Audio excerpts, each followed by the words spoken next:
कामचोर देवरानी।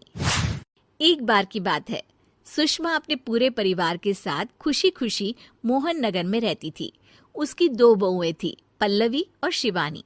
एक दिन दोनों बहुएं रसोई में काम कर रही होती है कि तभी उनकी सास सुषमा उन्हें बुलाती है। अरे बहू, जरा इधर तो आना। शिवानी, जरा जाकर देखना सासू माँ क्या कह रही हैं।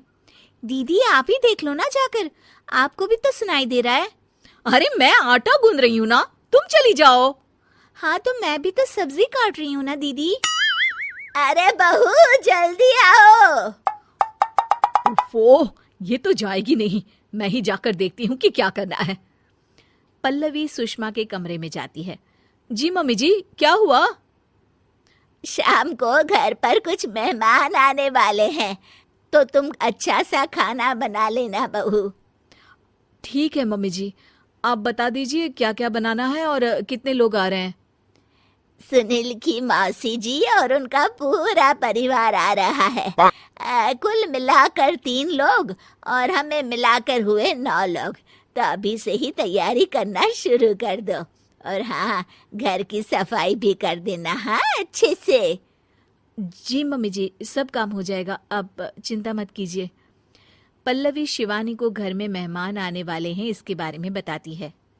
क्या 9 लोगों का खाना बनाना होगा, घर की सफाई करनी है? बाप रे, सासू माँ ने तो हमें घर की नौकरानी ही समझ कर रखा है। ऐसा नहीं बोलते शिवानी, हम इस घर की बहू हैं और घर के काम करना हमारा फर्ज है। दीदी तो है ही सासू माँ की चमची, जब देखो सासू माँ सासू माँ। मैं तो इतना सारा काम नहीं करने वाली। शिवानी कपड़े लेकर गमला साफ कर रही होती है और चक्कर आने का नाटक करने लगती है। मेरा सर चकरा रहा है। तभी वहां पल्लवी और सासू माँ जाते हैं। अरे बहू, क्या हो गया तुम्हें? मम्मी जी, बहुत तेज सर में दर्द हो रहा है। तुम एक काम करो शिवानी, आराम कर लो। नहीं नहीं दीदी, घर में मेहमान आने वाले हैं, मुझे आपकी मदद करनी चाहिए। अरे कोई बात नहीं शिवानी, तुम आराम कर लो, मैं सब काम कर लूंगी। ठीक है दीदी, अगर आप इतना कह रही हैं तो आराम कर लेती हूँ। शिवानी आराम से अपने कमरे में मैगजीन पढ़ रही होती है। इसे कहते हैं आराम की जिंदगी।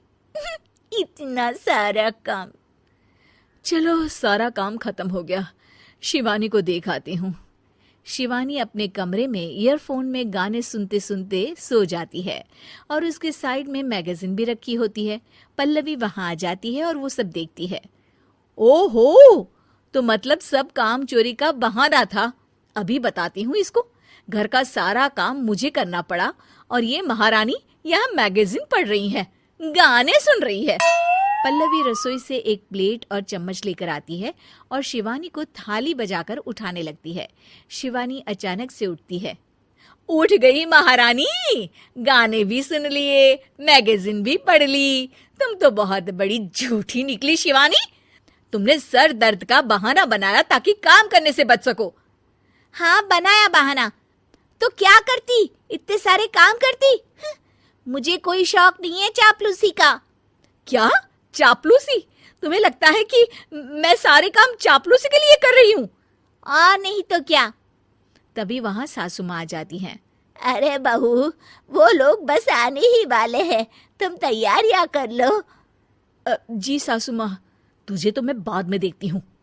सब खाना खाने बैठते हैं और खाना शुरू करते हैं। तभी सुनील की मौसी बोलती है।